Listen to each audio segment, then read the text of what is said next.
Hey, welcome back to my channel.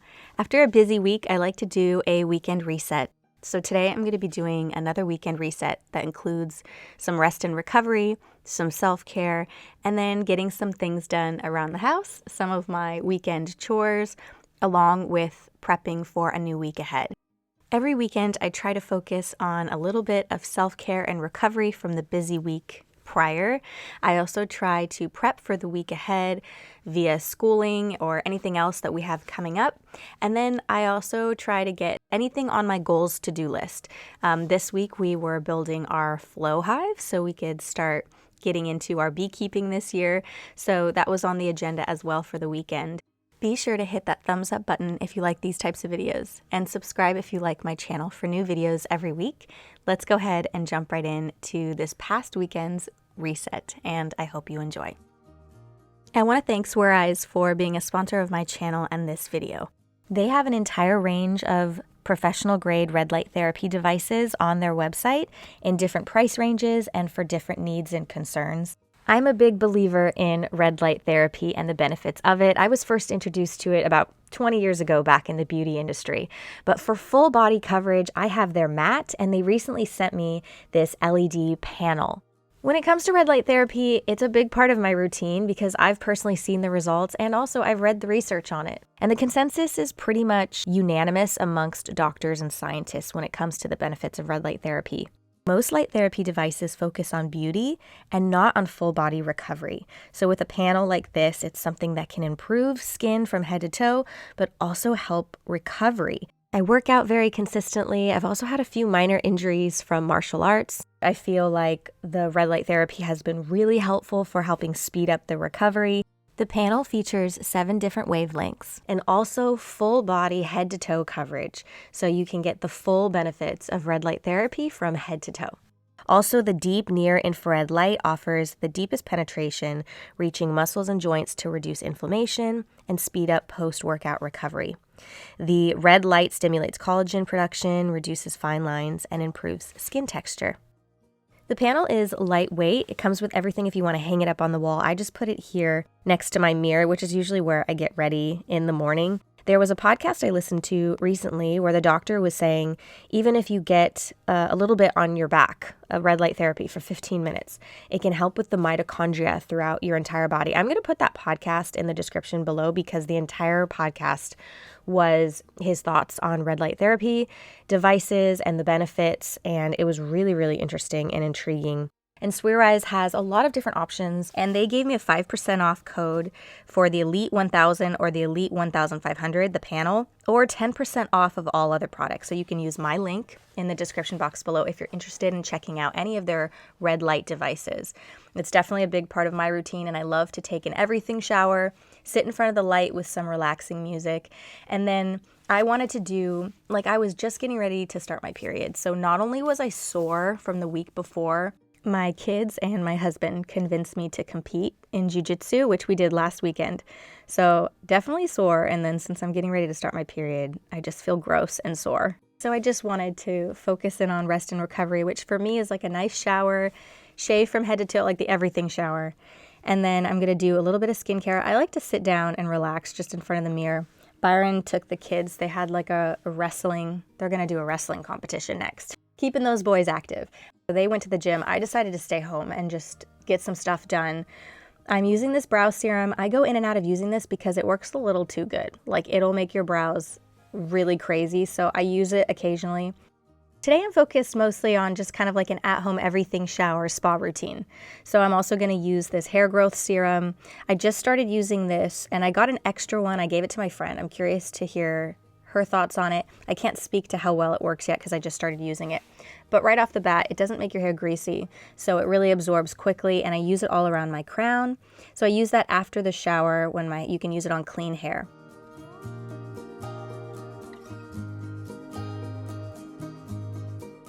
I'm also going to put some body oil all over my body. That's a favorite of mine, of course. I am a big fan of body oil. This is the one I've been using all spring and summer. It smells really good, clean ingredients, so I like to put that all over. I did dry brushing before my shower. So that's my go-to. And these days, even if I can't do, I used to do like epic, beauty routines, all of these different things. But I have it down to a fine art now, and I know what I like to do, what works, and what doesn't. So this is kind of like my rest and recovery self-care.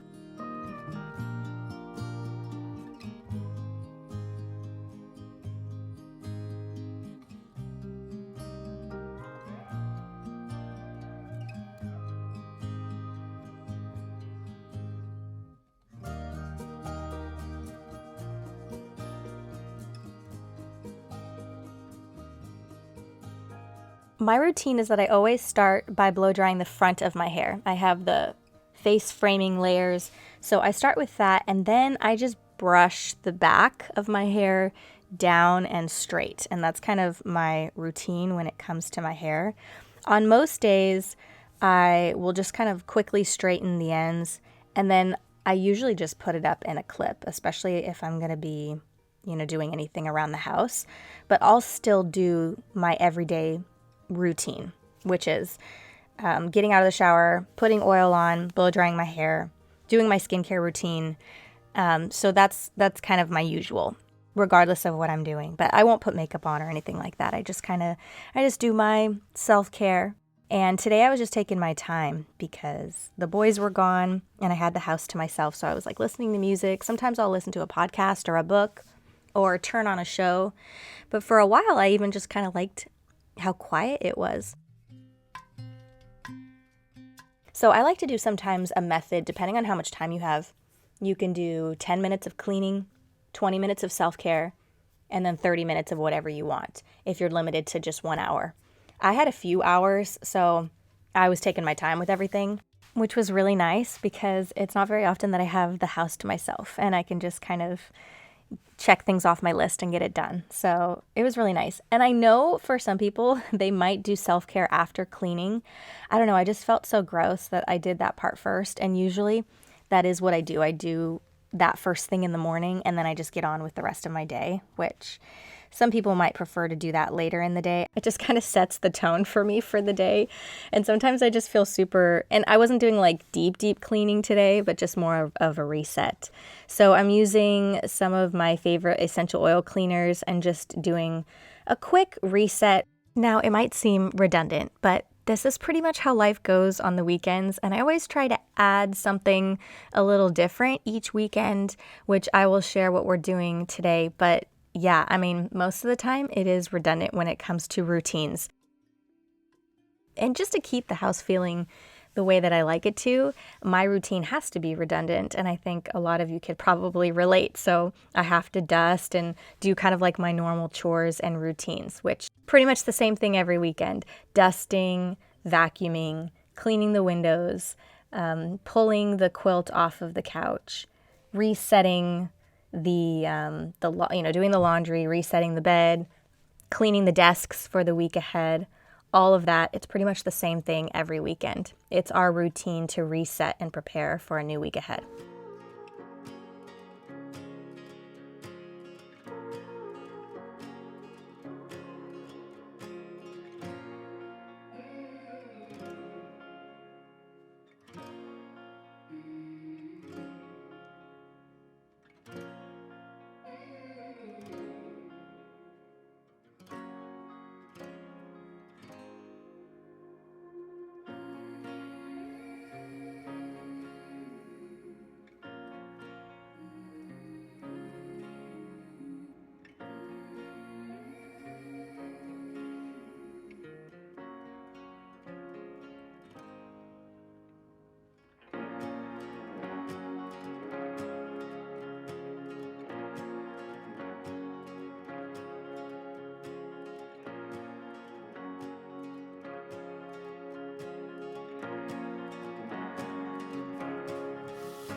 I also reset in the bedrooms. I reset the desks. I have a desk and then my kids' desk. They have desks each in their own room for schooling. One of the big things, of course, is just wiping everything down and dusting. and then prepping for the week ahead when it comes to curriculum and school and what's coming up for the week ahead. So I definitely like to do this on Saturday or Sunday. It just helps me get ahead of the week. So this year we are using Mia Academy. It's an accredited online homeschool. I really like it because it's streamlining everything a little bit. I did a very custom curriculum last year. This year, I'm also supplementing with additional curriculum. So I'm going to get all organized in my desk here, and there's a few things that I'm going to do to prep for the week ahead. What I like about Mia Academy for this year so far is that it takes care of the grading. Last year, I was doing that. And so basically every week they send you a recap of the curriculum, the testing scores, and everything. Usually I'm kind of close, obviously very close to the kids when they're working on stuff, so I have a sense for it, but it sends you kind of like a chart with some information. And then for the week ahead, I like to print out the PDFs that go along with the lesson plans. And then I like to add additional lesson plans and curriculum to the week. So that does take some time for me. So I like to sit and work through that.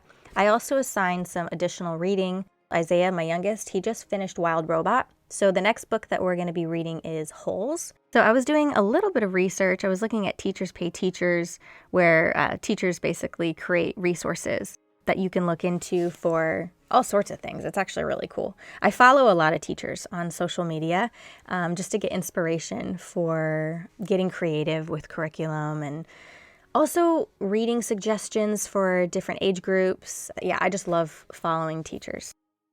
Also, I'm looking at the PDFs and printing those out for their lesson plans for the week ahead.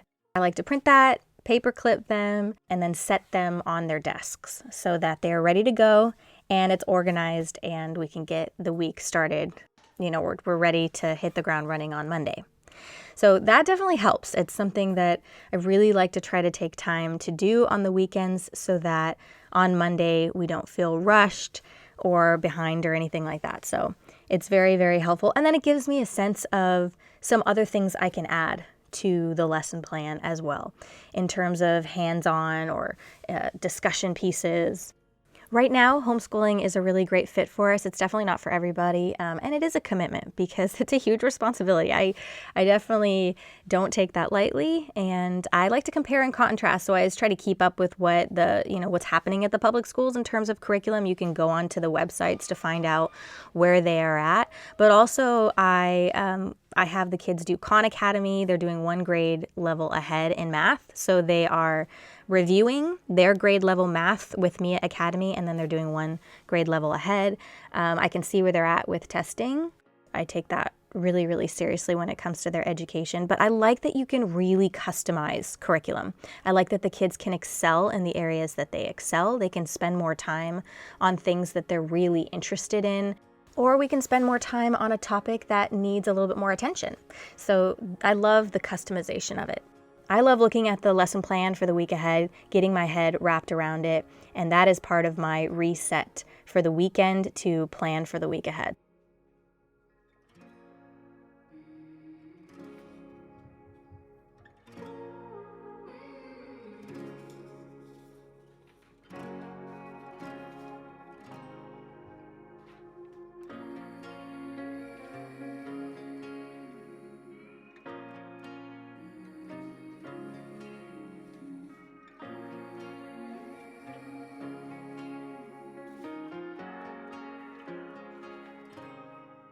So since we are starting a new book this week, I'm going to also put that with the lesson plan. We can get started on that book. Oliver has already read this book and he loved it.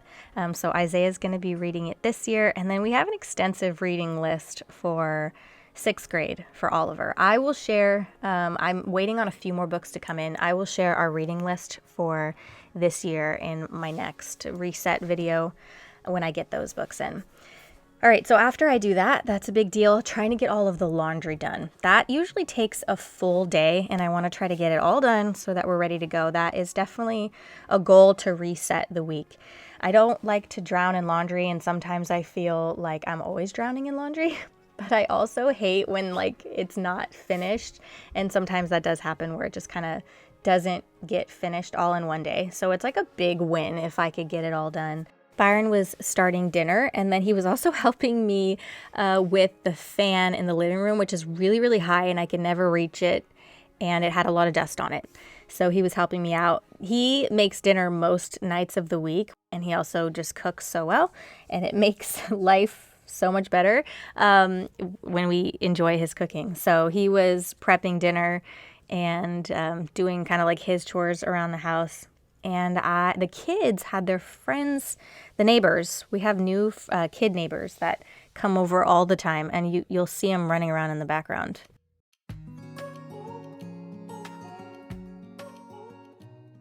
And then on the weekends, I tried to make a checklist of things beyond our normal reset. So you have our, redundant kind of normal every weekend we do the same thing. And then we add a few things on our list to do when we, like extra things that we want to do around the house, or if we want to take a little adventure, go for a hike or whatever. This weekend, it was on my list to try to build the FlowHive, because that's been sitting in the garage for a minute. And we are excited to kind of hit the ground running with beekeeping. It's going to take the year to really learn the process, and we have to get our bees and everything, but it's been sitting in the garage for a minute. So today that was definitely on the agenda. While the kids are playing outside, I try to get out there and do some sort of chores outside. I usually reset the front porch daybed and the front porch every weekend as well. So I washed that. I also reset the bedding. A lot of laundry, a lot of just general resetting. And then once I'm done with this, we're going to get started building the FlowHive. Once the neighbor kids go home, our kids are going to help us a little bit with the building project, because we definitely wanted them to feel involved and have the whole beekeeping experience be a part of their schooling this year as well, so that they have experience doing that.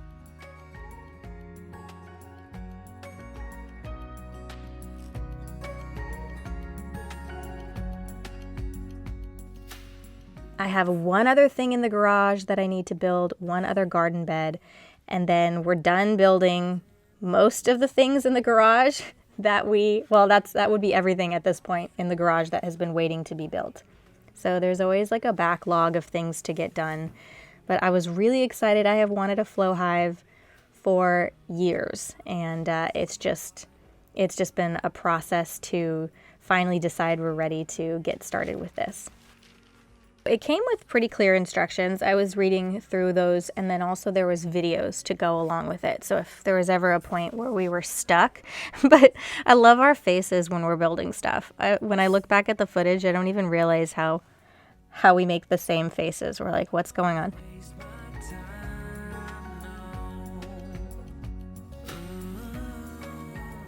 Always an ordeal to build anything, just because, it's a process, but we were just excited about this, and we finally were getting around to doing this.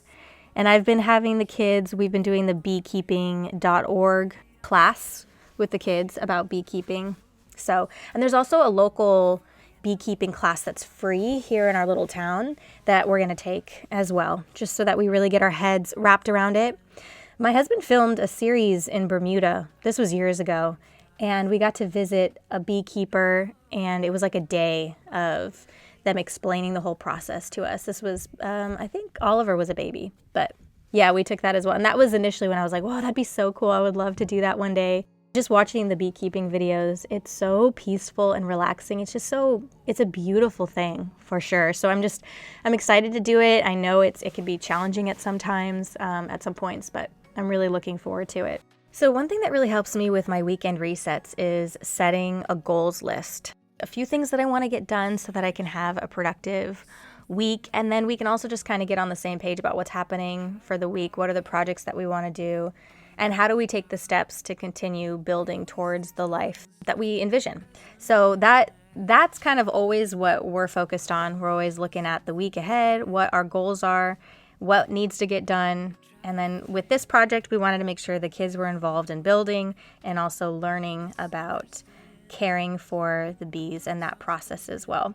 And I've been reading I read this Maria Montessori book just about hands-on education. So I like to take a few different methods and really bring that into our homeschooling process, which really makes it a really enjoyable thing because you get to learn together as a family. seems very intuitive, but learning becomes a lifestyle. It becomes about curiosity, and it becomes, a way of life that we're constantly learning. So this is the weekend, and it's not like, hey, we're officially doing our school, but it's one way that we also include learning into everyday living, and in that process. I like to mix methods together because I definitely think it is important to sit down and have several hours during the week of traditional, if you will, schooling. But I also like to do this hands-on method where we're learning as a way of living as well. So I like to mix and there's another book I'll put in the description box that really explains this in detail when it comes to, it's Wild and Free is the name of the book. So yeah, anyway, like to mix a lot of different methods when it comes to educating, not only all of us, like all of us want to make learning a way of life, and being curious and constantly growing, growth mindset, constantly growing and learning. I'm so excited about this. Now, we finished it. I realized actually when I watched this back that we have to put this little ledge a little bit farther down. But anyway, it's going to be a minute until we have actual honey. But we got this finished, and that was one of my goals for the weekend. I'm super excited, and it's just beautiful. Thank you so much for watching this video. Be sure to hit that subscribe button for new videos every week, and I'll see you very soon in the next one.